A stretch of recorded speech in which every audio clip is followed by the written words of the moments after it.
Okay. This is great. Okay, well, good morning, you guys. It is Thursday morning, and it's a wintry one here in Edmonton, Alberta. And both my guests today are from Alberta, so they're also getting to experience the lovely winter that's here. But fortunately, we, always go away. A lot of people get to go away. Oh, wait a minute. Maybe not this year. Maybe we're not going to be able to escape winter this year. We're going to talk about that and a whole lot more, because today we have two people on who are travel agents, and I can't wait to get into it with them. Before I get started, though, I just want to say again, like Elevate Aviation brings you these airtime webinars, and we couldn't be more happy to continue the conversation and keep people connected inside the aviation industry. One more little thing I just want to point out is today I just happen to have on my little Hilberg and Burke necklace.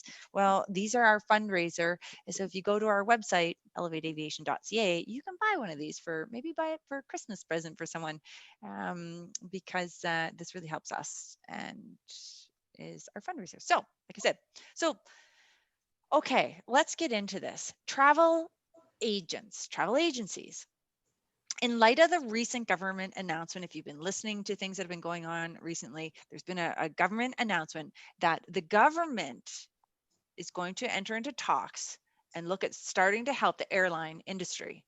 Airlines will most likely have to start refunding passengers in order to get that support. So they'll have to refund the passengers for flights canceled due to the COVID-19 pandemic.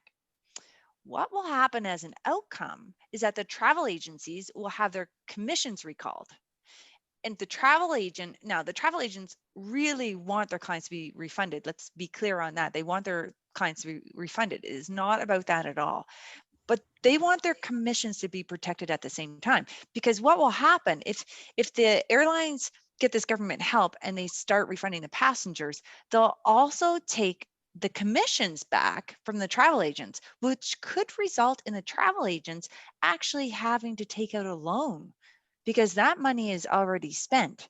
So they might actually have to take out a loan and go in debt over what's going on. So they really want the government to step in and remember them as they are having these talks and trying to figure out how to support the whole aviation industry going forward. So with that, good morning, Michelle and Shelley. How are you guys? Good morning. I'm good. Thank you. Good, thank you. Yeah, so happy to meet you both, and thanks for doing this. I know we moved things around on our end because I just really wanted to talk to a couple travel agents with because of the announcement that was made. So let's start though, before we get into that. Michelle, let's start with you. Tell us a little bit about yourself. Like, I've always wondered, like, how does one become a travel agent? Do you just, are you a big traveler and you've always wanted to travel, and so you thought, maybe becoming a travel agent will help me, enable me to be able to do more of that? Well, mine's a little bit different story. I had an aunt that was a travel agent when I was growing up, and it was something I always wanted to do. I even had a Barbie play set that was a travel agency. And I'm going to date myself. By the time I was graduating in the early 90s, my aunt was actually getting out of the travel agency, and she said, don't do it. The internet's coming out. People are going to start booking online. Our commissions are being cut back. The perks are being cut back. Don't do it. And so I didn't do it. And I became an esthetician for 18 years. And then a few years ago, I was tired of that. And I took a couple months to decide what I wanted to be when I grew up. And I still wanted to be a travel agent. So I started researching on going to school, and I found host agencies that would actually train me. And so that's the road I took. Wow, that's interesting. Well, and so how about you, Shelley? Like, what was your journey like? I kind of wanted to be a travel agent coming out of high school, but 9/11 actually happened the fall of my graduating year. So that kind of tapped the brakes on that. So I went to school, and I actually worked for Alberta Health Services as my full-time Monday to Friday job. And then in 2015, I actually got signed up with a host agency to be a travel agent from home. So that's my part-time evening weekend, other 24/7 hour job, which I love and has been great over the past few years, although this one has been a little bit more tricky. Wow. So Michelle, do you work from home too? Like before COVID, did you work from home? Yeah. Okay. So are the days when you're walking through the mall and you see a travel agent, because I guess I haven't seen one but I also don't go to the mall that often. Are the days over even before COVID that you'd walk through the mall and there'd be the travel agent office with all the people sitting at their desks? I think we still saw some of them. I think that COVID is really going to change that, though. I think we're going to see a lot less brick and mortar businesses and a lot more home-based. So you said you went to school to become a travel agent. What is schooling? Michelle, maybe continue and start with this one for you. Like, what does schooling look like? And is it the Well, same for Shelley? I'm wondering this one sort of way in. yeah, I actually was trained by my host agency. So I did it about 9-10 years ago now. And at that time, I flew to Manitoba to their head office for a week and trained there, and then did a bunch of virtual training as well. So that's the way I did it. So sorry, you cut out just a little bit at the very beginning of that. What did you say? Did you say a company hired you and did the training, or? When you join the host agency, they train you. The host agency. Yeah. Okay. And is Shelley, same thing for you? You joined a host agency and Yeah. Joined a host agency and they provided the in-house training, and then you have access to different providers, webinars, or additional support in that sense online. is a host and I'm sorry, I don't, I'm going to know after this. Is a host sort of like a maritime travel? Is a host? Yeah, so I work for TPI, or Travel Professionals International, and I'm an independent contractor within them. So I have my own business, but they provide all my back end support. So they set up the contracts and negotiations with all the suppliers. They look after my accounting. They look after, they give me my website template and stuff like that. So that as a small business, you're not doing as much stuff. So quite similar to real estate agents. Mm-hmm. Right. Okay. So I don't know if I should ask you this during COVID, but do you enjoy it? Like, is it you both had a desire to be travel agents? Shelley, like, is it a dream job? Oh, it is a dream job. Between being able to connect people to different destinations or suggest different packages or hotels that they might not have considered before, to kind of work with them on different tips and tricks about where they're going. It's quite great and personally fulfilling for myself. It's really disappointing that COVID has kind of taken that away from myself, my clients. Future travel at this point is kind of on hold for a lot of people for various reasons. So I'd like to see it pick up again, hopefully soon, but yes, it's very fulfilling work in general. Michelle, how about you? Is it fulfilling, and is it what you dreamed of, and is it empowering? Because like you said, you it's sort of your own business. It is your own business as well. So like, does it feel empowering? Yes. Yeah. I absolutely love my job. I have a passion for it. Even through COVID, there's days when it's harder to stay up and motivated. But it's still, I haven't even thought once, this isn't what I want to do, and switch careers right now type things. So. Wow. There's a comment on here from Trish. She says, travel is a dream job for myself 80% of the time lately. 80% is good now. So, okay. So boy, oh boy, how do we even start? Let's start with this one. Let's start with the vaccine. So do you think, and I don't know, I won't put you on the spot, so whoever feels like they might want to answer, do you think that the vaccine will come soon? Will it affect travel in a positive way? And do you think it'll be mandatory for people to travel? Any thoughts? I hope it comes soon.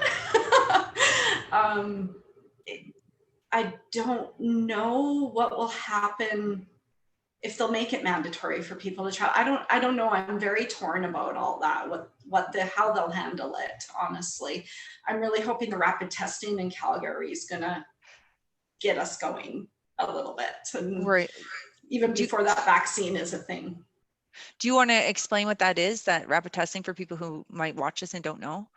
Yeah, so when you land back in Calgary it has to be a direct flight into Calgary from out of country. You can do a test right at the airport and quarantine until those test results come back, which is about 48 hours. And then you can go about your normal life pretty much. You just have to wear a mask when you're in public. You can't go to group gatherings or long-term care facilities, things like that, for the full 14 days. And on day 6 or 7, you have to get retested. Okay. And now I heard two things. I heard they were free, and then I heard they were $250 for 2 people. Any idea on that cost? They're free when you're coming into the country. If you need a test for going to certain destinations, because there are certain destinations that are requiring a negative test on entrance, then you pay for that one. And I believe it's $150. Yeah, I believe it's 150 through Dynalife. Okay. And Shelley, what about you? Any comments on this whole vaccine thing? Like, do you think it's going to actually be mandatory to travel one day? I don't know if they'll make the vaccine itself mandatory. I can see them continuing to require negative tests depending on the destination.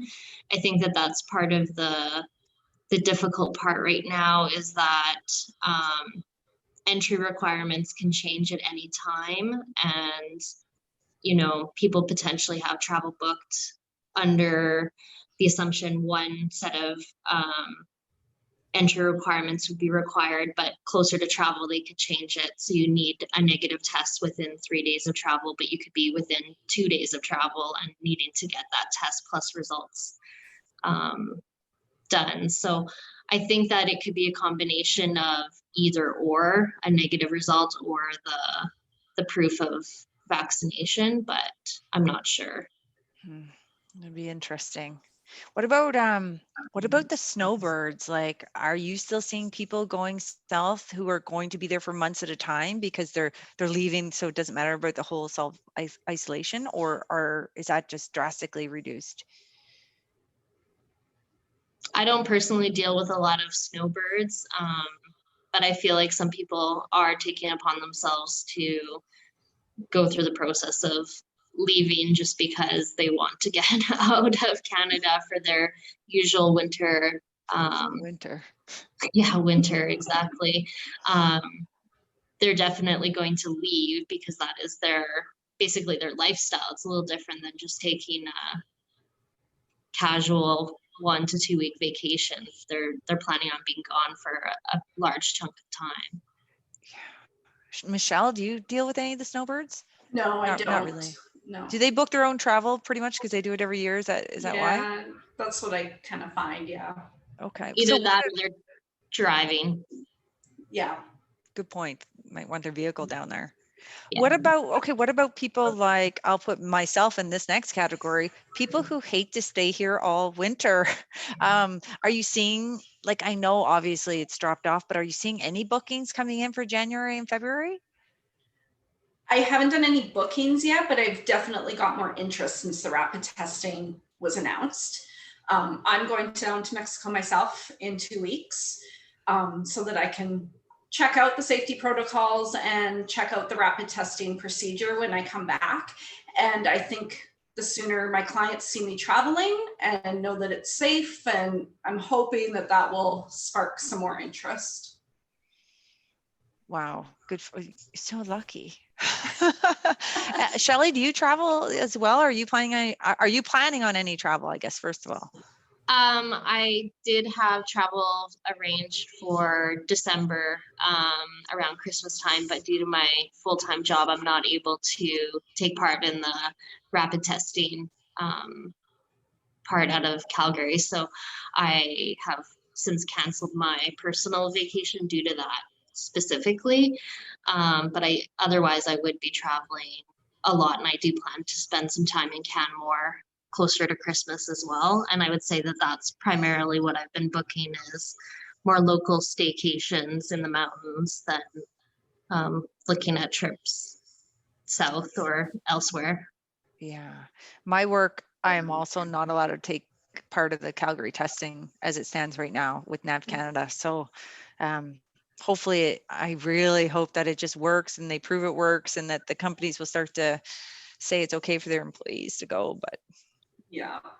we can Fingers pray and hope, crossed. and yes, fingers and toes. And so I'm curious, so normally, like without talking about COVID, how much traveling does a travel agent do? Like, do you have to go out and test out every location that you're going to promote? Oh, with like the it sounds like a hardship.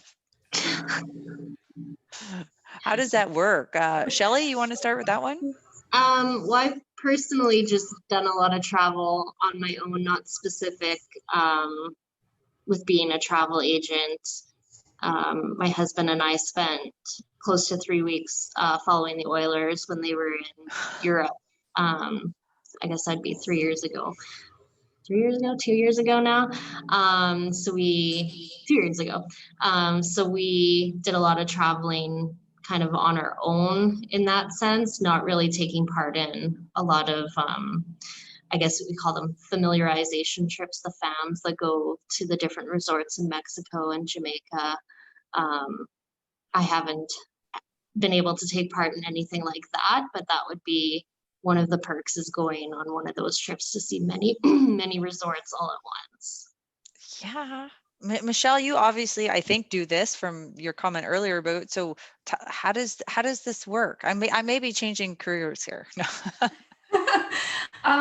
So I try to travel 3 to 4 times a year at least.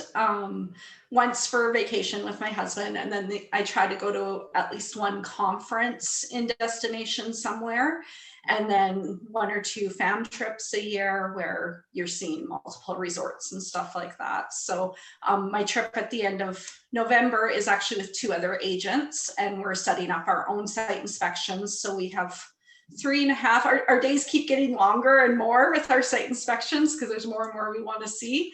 But we have about 3.5 days set up of site inspections right now. So who pays for that? Like, I always thought resorts paid for travel agents to come and visit them and promote them. That's not how it works. Oh. No, we pay for it. Yeah. Oh. Yeah, I had that one wrong. I didn't realize that. Well, I mean, that must be fun. Like, so you book a night at one resort and a night at another resort and a night at another resort sort of thing? No, we're staying at 2 different resorts. We're doing 3 nights at one and 4 nights at another. And then we're visiting 4 or 5 different resorts each of the days. Oh, what do you look for? You want to get a feel for the vibe of the resort, because some people want a relaxing resort, some want lots of activity, so you look for that kind of stuff. Little thing, it's funny, the longer I've done it, the sillier some of the things have been that I look for. Like, where's a smoking area? Because I'll have somebody ask me, I want a room near a smoking area, or just like things like that. Which restaurants? Oh, did we lose her? It does. It still says recording.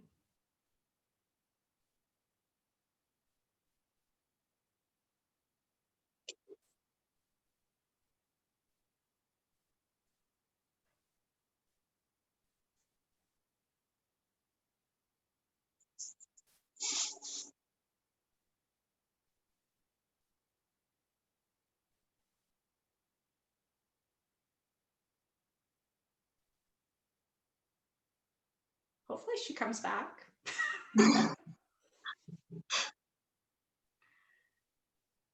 Yeah, there's lots of things to look at. There is, definitely. Yeah. Age ranges, how big it is. Yeah, what the beach is like, that's always a really big one. If there's a swim up bar.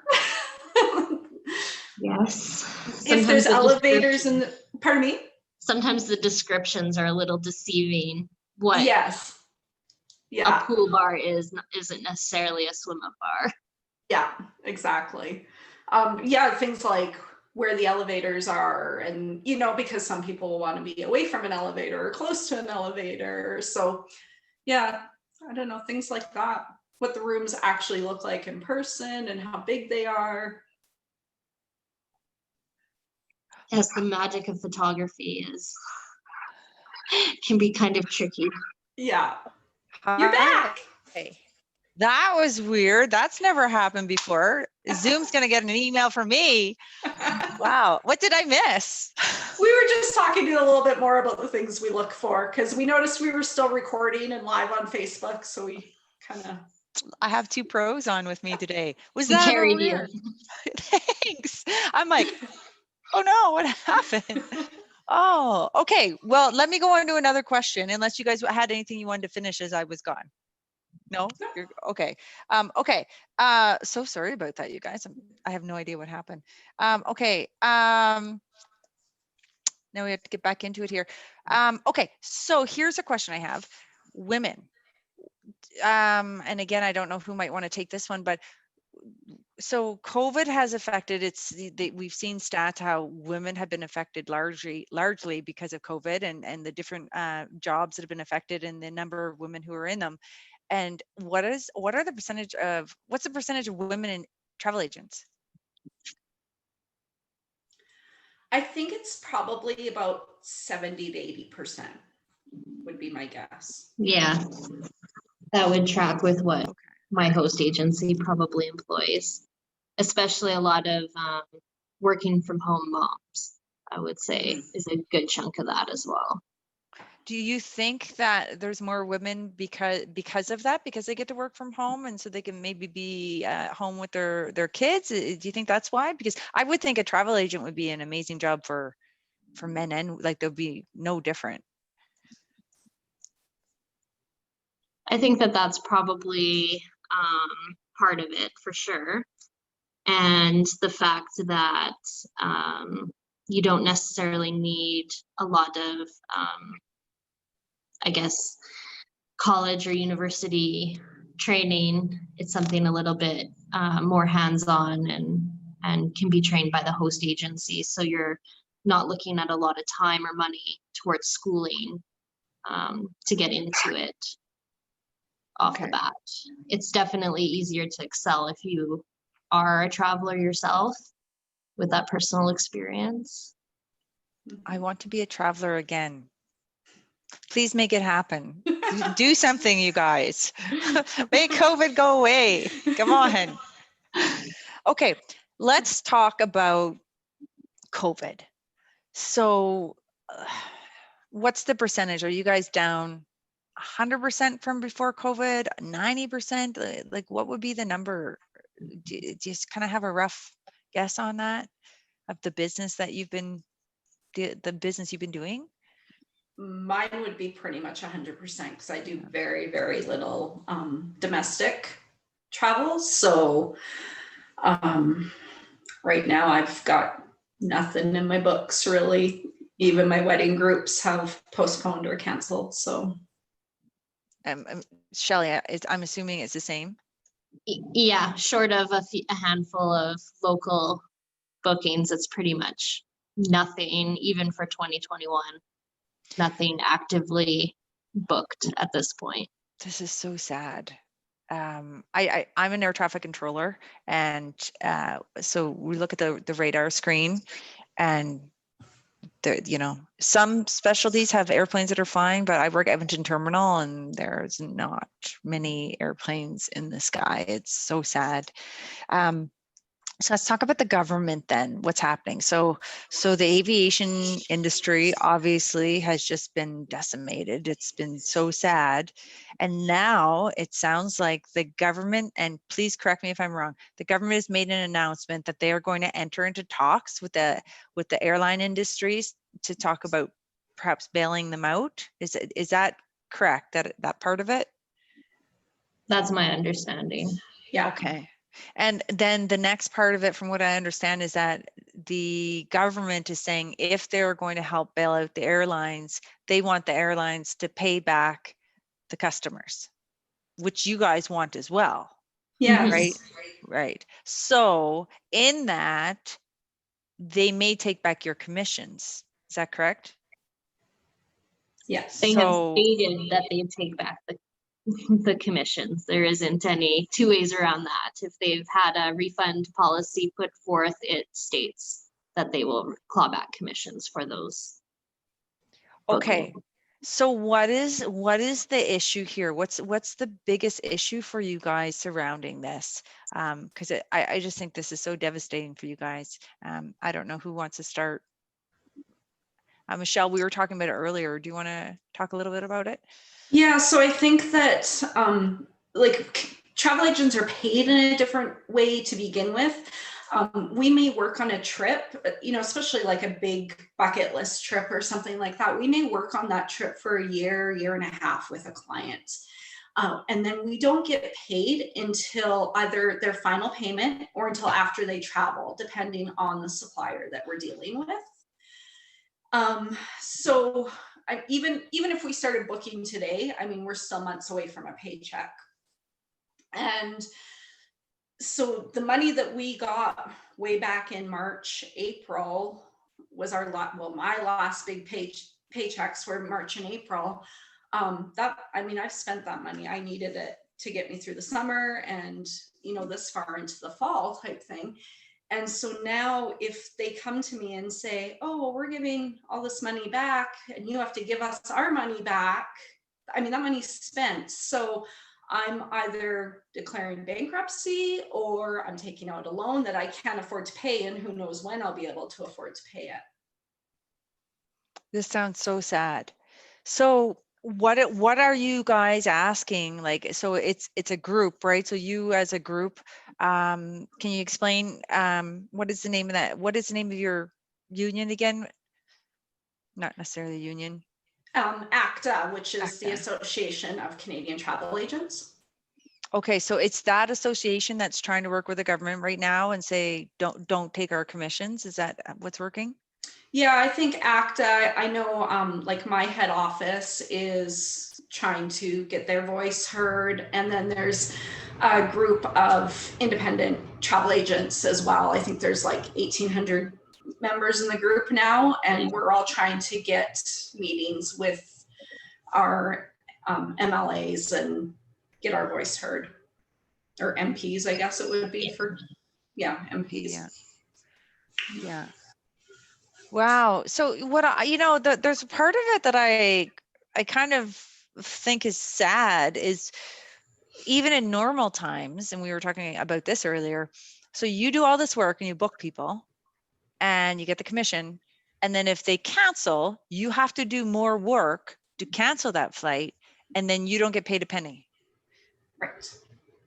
And the way it sits right now with everybody having future travel vouchers, we have canceled. In some cases, I've canceled, rebooked, canceled again, and I'll have to rebook them again. And I only got paid the one time for it.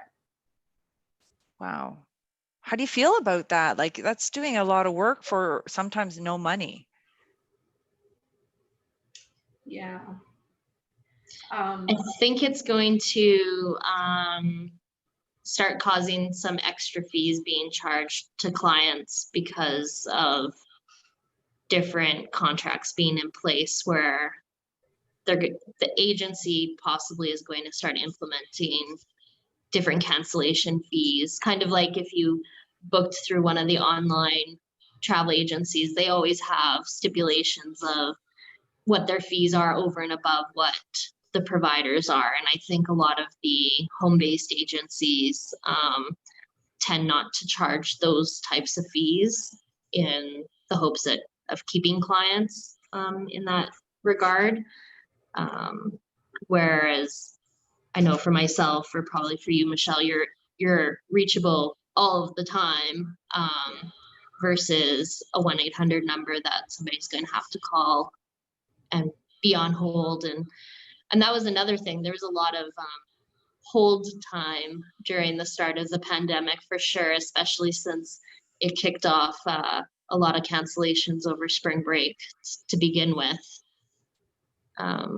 calling on multiple files to multiple providers. Wow.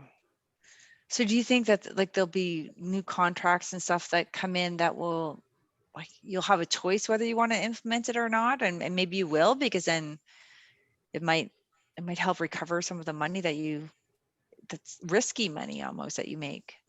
I think because so many of us are independent agents that run our own businesses, it will come down to what we want to do on a personal level. I see both sides of it. I'm really torn on the whole charging fees because most of my business is sunny destinations. And so it's really easy for somebody to just go online and book that and save themselves a fee. But at the same time, I put a lot of time and money into visiting those resorts and finding out what exactly they're like and which ones are best for this client and that client. And so I'm very torn on the whole fee issue. Yeah. So do you think that the government is going, like, what's your opinion, you guys? Do you think the government will actually look at this whole commission thing with travel agents, or do you think it's going to be, they're just going to go forward with, you know, whatever they want to do to help out the airlines and not look at the travel agents? I'd hope that they can hear enough voices that that it is a big concern, because you're essentially wiping out people's businesses, which would kind of be counterintuitive to even assisting with the airlines up front then, if you're looking for an economic factor to it. Yeah. I've heard Westjet is voicing their opinion on having our commissions protected as well when they're in negotiations with the government. So hopefully more of our partners will do that. And I'm so happy. I love Westjet. So I'm glad that they're sticking up for you guys. That's actually really wonderful to hear. And you're right. Hopefully the other airlines will do this too, because you're an integral part of the whole ecosystem of the aviation industry. And so if you know, all of a sudden a bunch of your jobs are gone, that's devastating, and also devastating to women. You know, like if the majority of travel agents are women, then the majority of people losing their jobs in this case again are women. And this is, you know, we don't want that. Nobody wants that. Okay. Why should somebody pick a travel agent over booking on the internet?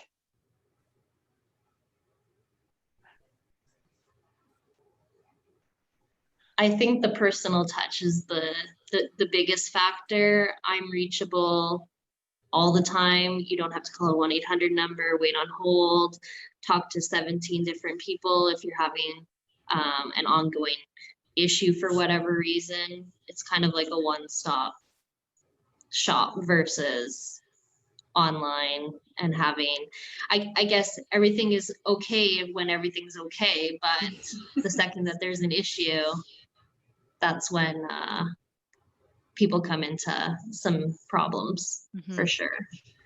And I guess you never know what you're booking either, right? Like if you're going to book an all-inclusive, you can read the ratings, but like especially in your case, Michelle, if you've actually been there, it's nice to get that other opinion. Yeah, a lot of my clients book with me specifically for that reason, because they're like, we love that you've actually been there and seen it. And so that makes a big difference, I find. Wow, that's good. Who's your favorite client? In what way? Who's your, like, what's easy for you? Like, what's your favorite client? Is it someone who's going down to book an all-inclusive because all-inclusives are easy for you? Is it someone who, you know, is going to have their bucket list trip around the world but may take a number of, like, quite a bit of work on your end? The easiest ones are definitely the all-inclusives, just because I know that side of the business so well. I can send off a quote in no time. But the bucket list trips are probably the most fun to do. And the destination weddings I love working with my brides and grooms. Oh, I bet that must be special doing the weddings. Yeah.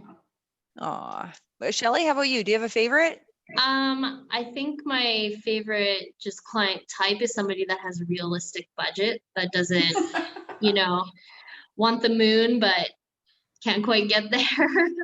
And then I do a lot of Disney bookings to Disneyland and Disney World, which unfortunately, even if air travel starts opening up a lot more, Disneyland is still closed, and that's a big destination that I sell a lot of.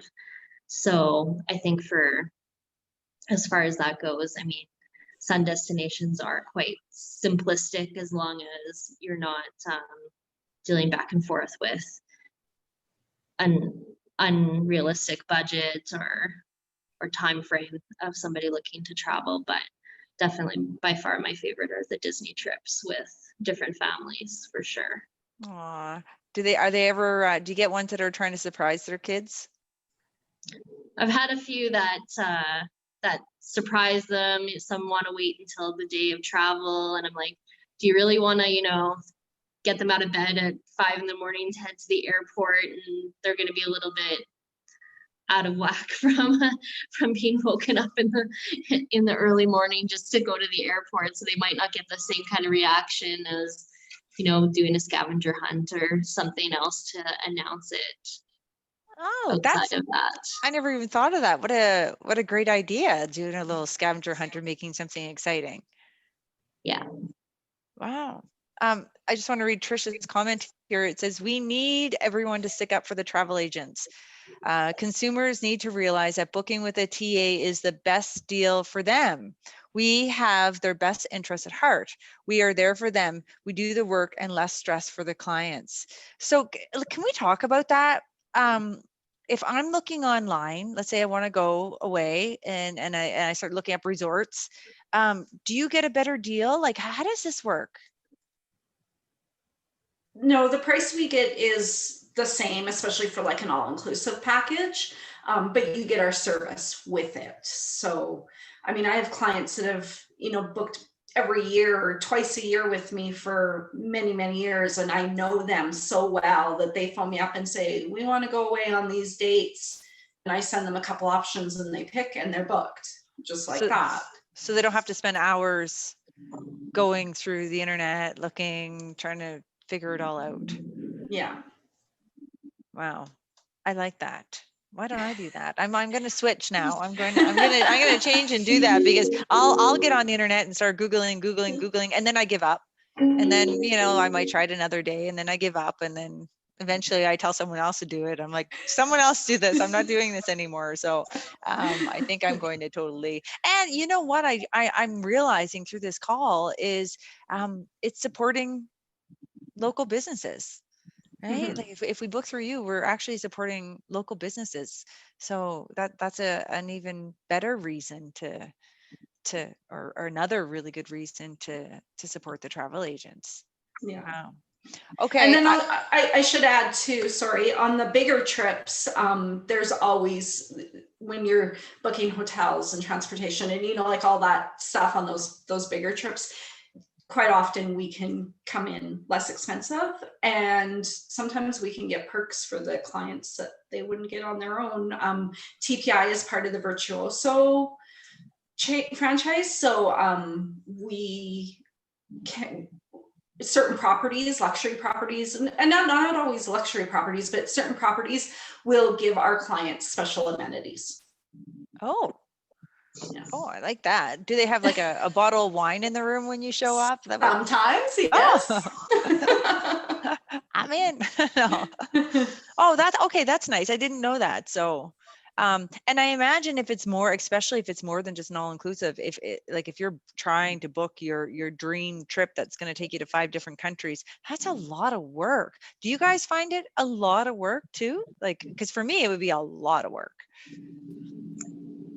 I think it depends on your personal familiarity with those sorts of things. It's like booking a cruise.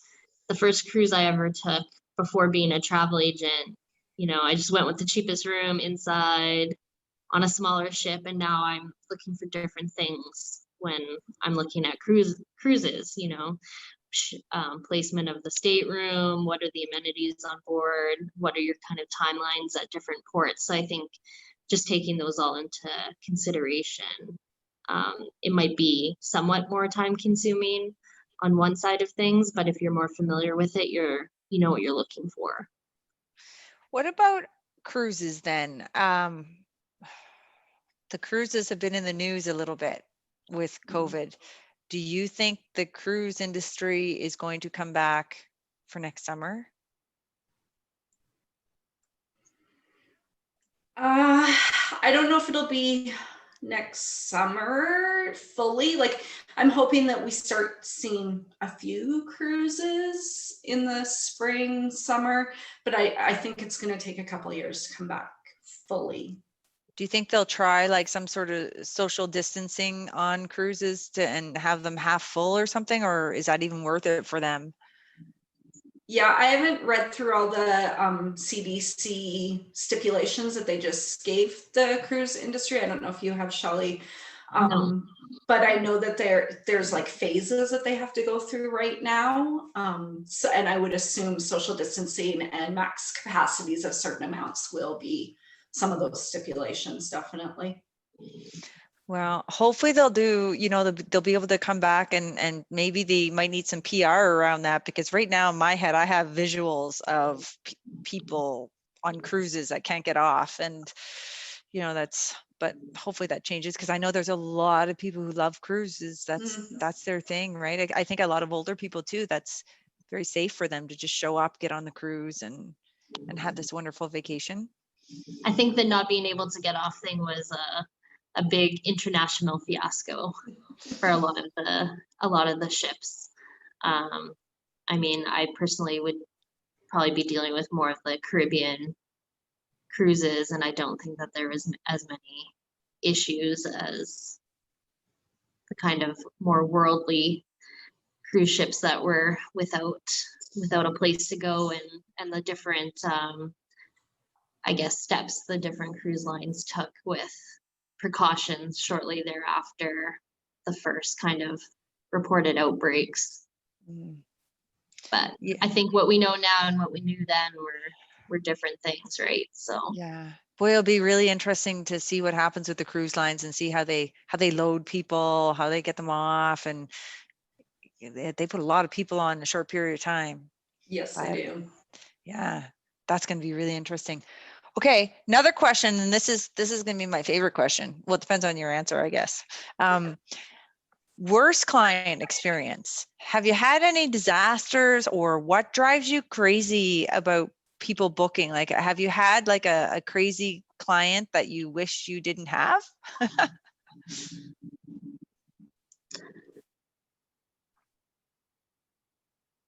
I've been fairly lucky.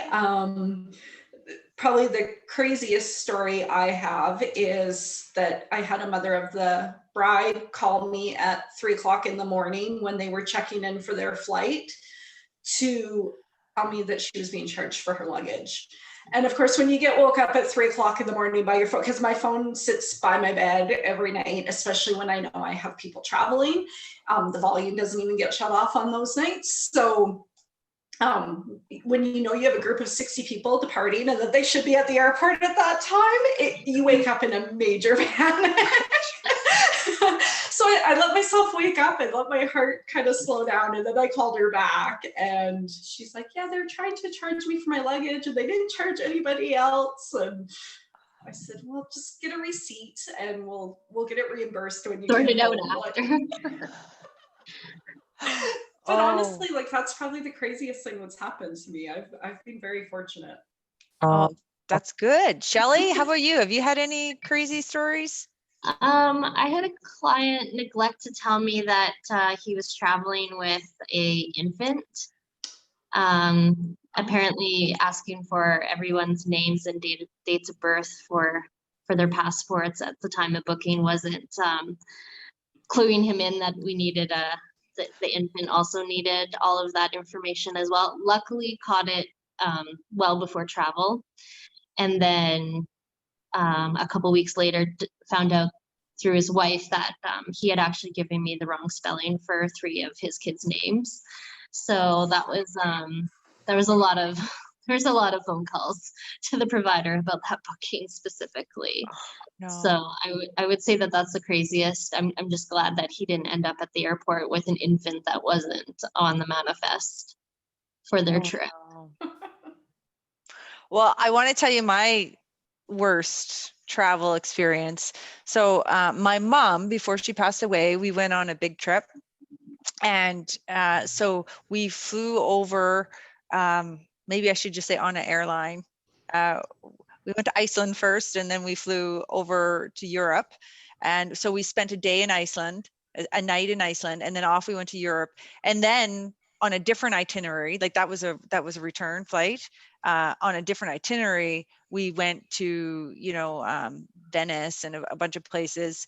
And then we were delayed because of, I think it was actually air traffics were on strike, or baggage, somebody was on strike. We were delayed. So we got back into Paris, and I sent my mom and her partner to go catch our flight.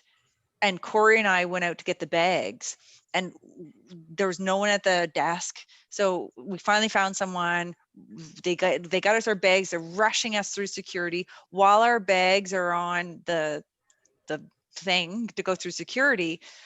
The agent gets a call and says, no, the pilot said they can't wait.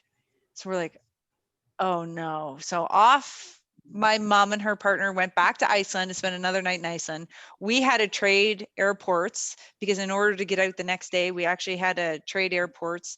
Anyway, we ended up paying $4,000 to rebook our return flight, but we ended up in Iceland to meet my mom and got on the exact same flight home. And we were even upgraded because they had upgraded us on the flight. So we still got our upgrade and everything. The pilots didn't even know anything about this. We get back on that exact same flight from Iceland back to Edmonton, and we paid an extra $4,000. And had we gone through a travel agent, maybe that would have turned out a little bit better for us. Maybe.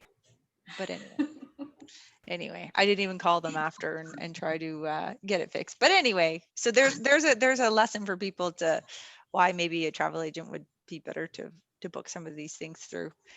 So I'm just curious, how do you get your clients? Referrals, like word of mouth is a big one for me. And Facebook, I get a lot of my clients from Facebook. Okay. Yeah, Facebook, word of mouth, return clients. Right on. And so do you keep in touch with them on a regular basis? Like, do you sort of have a newsletter or something that goes out to keep in touch with them during this time, or you just reach out once in a while and say, ready to book? I have to admit, I've been really bad about keeping in touch with them through COVID. Like I said earlier, I've had days where it's really hard to stay up and motivated. And so I've been really bad. Even my Facebook, I've kind of let just do automated posts. And so we had our 4-day virtual conference last week, though. It's motivated me a bit. Oh, so I'm getting that email list up to date, and I will start doing a regular newsletter again. Shelly, are you feeling as demotivated? You do it part-time with another job? Like, is it a little easier, or is it? It's not even the motivation for me. It's the back and forth about, do I want to post something about Mexico when I don't know if something's going to change with, like, do I want to book something that's going to not go forth because of the provider changing flights and that sort of thing. It makes it really, really difficult and kind of a struggle there. Plus, on top of that, not knowing where people are at financially with their own work kind of makes it a little bit harder to promote different deals when some people are without jobs or, collecting CERB to kind of, the new CERB to kind of get through. So I think for me, that's the bigger struggle is do I want to put myself out there to book something that's going to end up being squashed later down the road due to the unknown. Yeah, I can totally understand that. That's got to be so hard, you guys. Like, good for you guys for I mean, you're still positive. You're both coming across as very positive people. And I know to stay positive during this time, especially for travel agents, must be really tough. So going forward, like, do you think, like, how long do you think this is going to go on? I have no idea. When this started in the spring, I remember some of the clients I talked to that I was canceling for spring break, and they wanted to rebook for summer or fall. And I was like, oh yeah, we'll definitely be traveling by then. And here we are in mid-November and we're still not really traveling. So I honestly have no idea at this point how much longer it's going to continue. Wow. Do you guys really stay up on what countries are open and accepting travelers? And is that something that you're obviously going to continue to do, is to make sure that so if people call you and say, hey, I want to go to wherever, you say, actually, that country's not open right now? Yeah, even though there's not a lot of inquiries, I do like to stay up, especially on like my more popular destinations and stuff. If they're open, if they are what they're requiring for entry, that kind of stuff, it changes all the time. So it's a lot of work to keep up to date.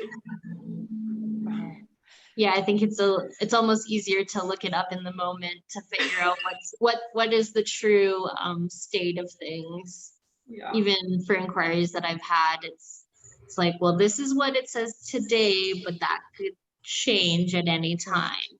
Yeah. I guess in a way it's like it's as if there's been a hurricane ongoing for months and months, and flights are being canceled or changed because the providers don't have the volume going to the different destinations. That's kind of made it more difficult. I just had my last round of flight cancellations for travel in October and November for different Disney trips that I've had booked for the fall, and even those clients don't want to rebook yet for the springtime because it's still so very unknown. Mm-hmm. Do travel agents book Airbnbs? Not a whole lot. Not really. No. Okay. This winter, I personally know a lot of people, and I know there's a lot of people out there who truly do want to escape the winter, and an all-inclusive could be the easiest thing to do right now. Can you guys tell us, do you know if the all-inclusives are safe to go to now? Like, have they put in procedures in place to make this safe? Like, what does that look like, just to give us some encouragement about if we can get on that flight, feeling okay to go to a resort this winter?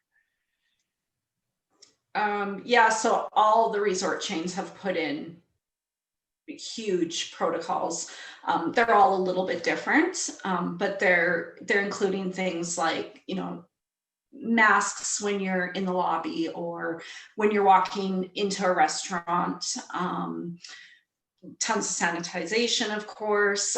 Some resorts have their swim up bars closed, but they'll have pool service around the pool instead, so that the waiter's coming to you rather than a bunch of people getting together at the pool bar. That's a good thing.